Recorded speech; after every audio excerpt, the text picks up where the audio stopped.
আহারে, এই বাপ দাদার ভিটে আজ মনে হয় সব এই নদী ভাসিয়ে নিয়ে যাবে। কি করব আমরা সবাই এখন? কোথায় যাব আমরা? দাদা, আমি অনেক আগেই সবাইকে বলেছিলাম যে এই জায়গা ছেড়ে সবাইকে দূরে চলে যেতে। এই নদীর বাঁধ দেখে আমি আগেই বলেছিলাম যে এই বাঁধ আর বেশি দিন এই নদীর পানিকে আটকে রাখতে পারবে না। এই নদী আবার তার আসল পথ দিয়ে বয়ে যাবে। এখন হলো তো। আসলে এই মানুষের কি আর সাধ্য আছে নাকি নদীর গতিপথ আটকে রাখা? আজ আমরা আমাদের সাধের বাড়িঘর সব হারাতে চলেছি। যা, আজকে আমাদের গ্রাম একেবারে তলিয়ে গেল। এখন আমরা কোথায় যাব সবাই? আমাদের সব কিছুই তো শেষ হয়ে গেল। আমরা সবাই যেখানে ছিলাম, যেখানে থাকতাম, আবার আমরা সবাই সেখানেই থাকব। আমরা কোথাও যাব না। মানে কি? আমরা গ্রামে থাকতে হলে তো আবার নদীতে বাঁধ দিতে হবে। আর এই নদীতে যা স্রোত, তাতে তো বাঁধ দেওয়া একেবারে অসম্ভব। না না, নদীতে আবার বাঁধ দিলে নদী মাতা নারাজ হবে। নদীতে আর বাঁধ দেওয়া যাবে না। আরে কাকা, আমার পুরো কথা তো শোনো আগে। নদীতে বাঁধ দেওয়া লাগবে না। আমরা আগে যেখানে ছিলাম সেখানেই থাকবো। আবার নদীতে বাঁধও দেওয়া লাগবে না। বাঁধ না দিয়ে আবার আগের জায়গাতে কি করে থাকা সম্ভব? আমার মাথায় তো কিছুই ঢুকছে না রে গোপাল। আমারও তো মাথার উপর দিয়ে যাচ্ছে সবকিছু। কিছুই তো বুঝতে পারছি না আমি। একটু খুলে বলবি? আমরা এতদিন যেখানে বসবাস করতাম সেখানে এখন নদী বয়ে চলেছে। তাই আমি ভাবছি আমরা নৌকাতে করে নদীর ওপরে বসবাস করলে কেমন হয় বলো তো সবাই? বাবা বাবা বাহ, এ তো ভারী উত্তম প্রস্তাব। নৌকার উপর আমাদের পুরো গ্রাম বসবাস করলে তো বেশ ভালো হবে। আমরা নদীর কোনো ক্ষতি না করেই আমাদের পূর্বের জায়গায় বাস করতে পারবো। হ্যাঁ, বুদ্ধিটা বেশ দারুণ কিন্তু। সত্যি গোপাল, তোর মাথায় অনেক বুদ্ধি। শোনো সবাই, আমরা সবাই নৌকা বানিয়ে নদীর ওপরে বসবাস করব। হ্যাঁ, আর যে কদিন না নৌকা বানাতে পারবো সে কদিন আমাদের এই জায়গায় থাকতে হবে। সকলে যার যার মতো তাঁবু করে নাও।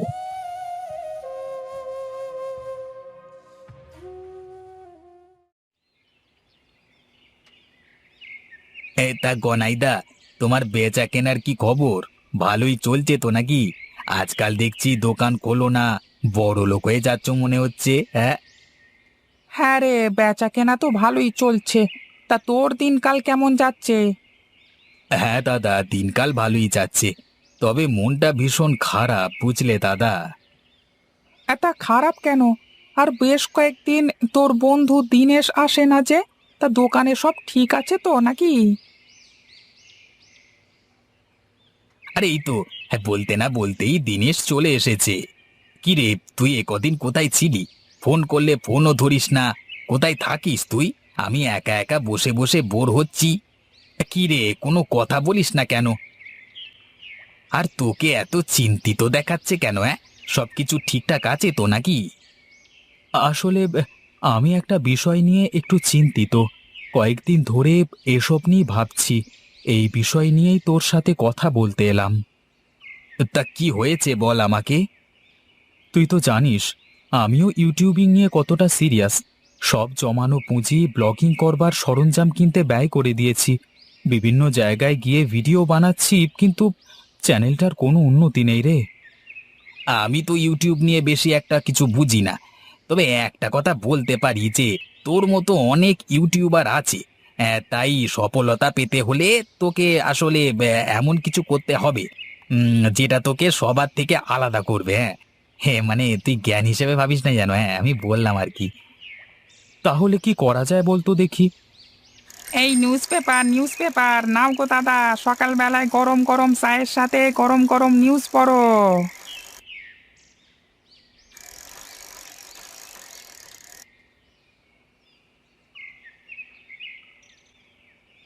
বাহ, বেশ ইন্টারেস্টিং ব্যাপার তো। এই নে দিনেশ, নিউজটা দেখ একটু, বেশ ইন্টারেস্টিং লাগছে তো ব্যাপারটা।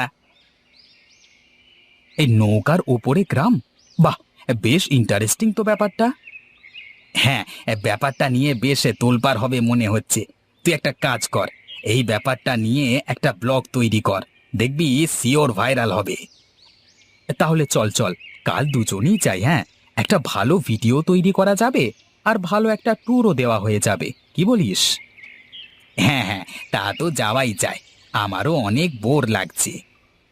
আচ্ছা, আমি বাড়ি গিয়ে একটু রিসার্চ করে নিচ্ছি জায়গাটা সম্পর্কে, তারপরে আমি রাতে তোকে ফোন দেব, কেমন? আচ্ছা আচ্ছা, ঠিক আছে, যা তবে।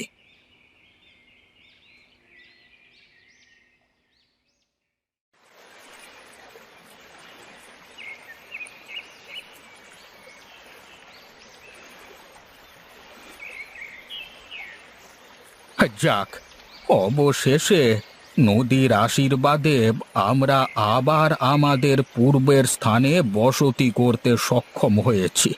এই বুড়ো বয়সে আর বাপ দাদাদের ভিটে ছেড়ে অন্য কোথাও যাওয়া লাগলো না আমার। এই সব তো গোপালের বুদ্ধিতে হলো। সত্যি করে গোপালের মাথায় অনেক বুদ্ধি আছে, ওর জন্য আজ আমরা আমাদের পূর্বের স্থানে আবারও বসতি করতে সক্ষম হয়েছি। সব তো হয়েছে, কিন্তু একটা বিপদ তো এখনো আমাদের মাথার উপর ঘুরছে। এটার কি করব, কিছুই তো মাথায় ঢুকছে না আমার। কেন, আবার কি বিপদ হয়েছে?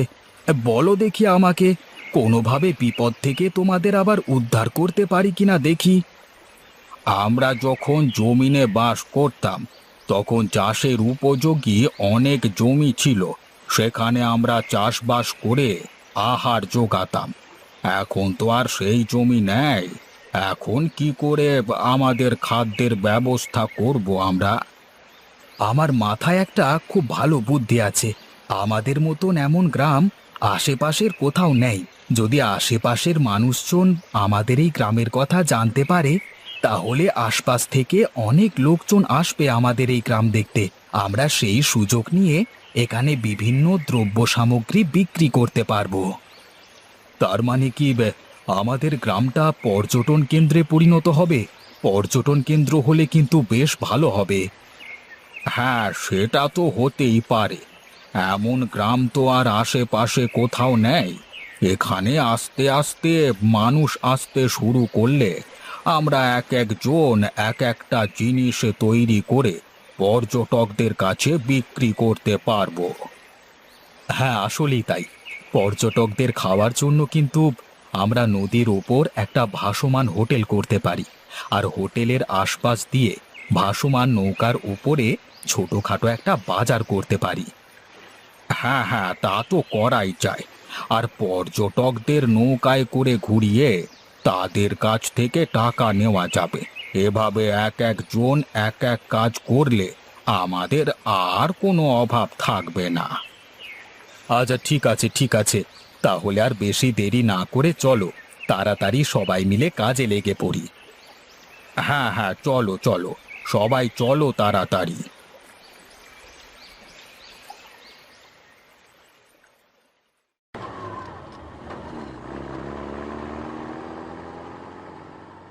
ওহ, অবশেষে মনে হয় এই গ্রামের কাছাকাছি এসে পড়েছি। ওই পেপারে যে নিউজ করেছিল তার সাথে কথা বলেছি। এখান থেকে আমাদের হেঁটেই যেতে হবে, এই রাস্তায় কোনো গাড়ি ঘোড়া পাওয়া যাবে না।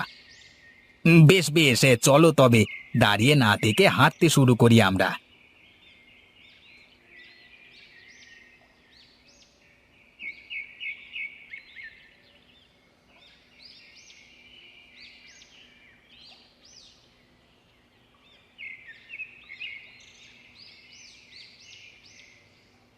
আহ, বাবারে, তেষ্টায় একেবারে গলা শুকিয়ে কাঠ হয়ে গেল। সেই কখন থেকে হেঁটেই চলেছি, কোনো গাড়ি ঘোড়া যানবাহন কিছুই দেখছি না। আর কত দূর হাঁটবো? এই তো প্রায় চলে এসেছি, আর একটু সামনে গেলেই হয়তো জায়গাটা পেয়ে যাব। আর নদীর পানির শব্দ শুনতে পাচ্ছি আমি। তুই ক্যামেরাটা অন কর। আরে আগে জায়গাটা অবধি চল, তারপরে দেখছি আমি ব্যাপারটা। হ্যালো গাইস, কেমন আছো সকলে? আমি দিনেশ আছি তোমাদের সাথে। আমার চ্যানেল দিনেশ ব্লগে তোমাদের স্বাগতম। আজকে আমরা চলে এসেছি রূপনগর নামক একটা গ্রামে, যেই গ্রামটা এক্কেবারে পানির উপরে অবস্থিত। তা আজকের ভিডিও জুড়ে এই সারা গ্রামটিকে তুলে ধরবো তোমাদের কাছে। চোখ রাখো আমাদের চ্যানেলে।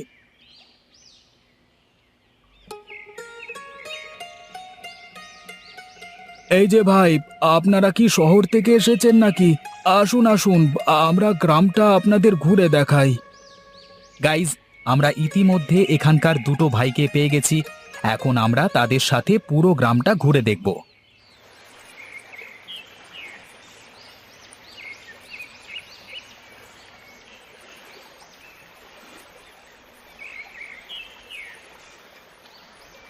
ভাই, আমরা তো আপনাদের সারা গ্রাম ঘুরিয়ে দেখালাম। আপনাদের যদি ক্ষুধা লেগে থাকে তাহলে এখানে আমাদের একটা হোটেল আছে, সেই হোটেল থেকে খাবার খেয়ে নিতে পারেন। হ্যাঁ, এখানে যখন এসে পড়েছি, এখানকার খাবার ট্রাই করব না তাই আবার হয় নাকি? আমাদের নিয়ে চলুন হোটেলে। আচ্ছা ঠিক আছে ঠিক আছে, নিয়ে যাচ্ছি আপনাকে।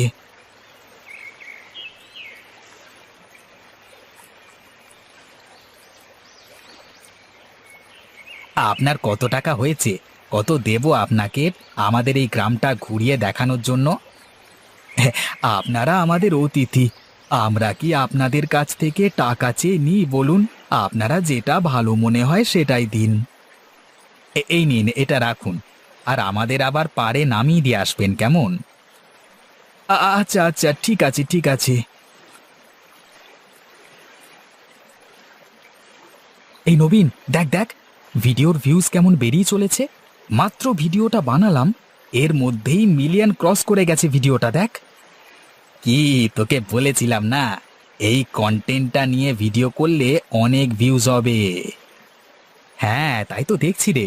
এটা নিয়ে মানুষের যে পরিমাণ আগ্রহ, তাতে কিছুদিনেই এই গ্রামটা ফেমাস হয়ে যাবে আর একটা পর্যটন কেন্দ্র হয়ে যাবে, দেখিস। হ্যাঁ হ্যাঁ, তা কিন্তু তুই একদম ঠিক বলেছিস।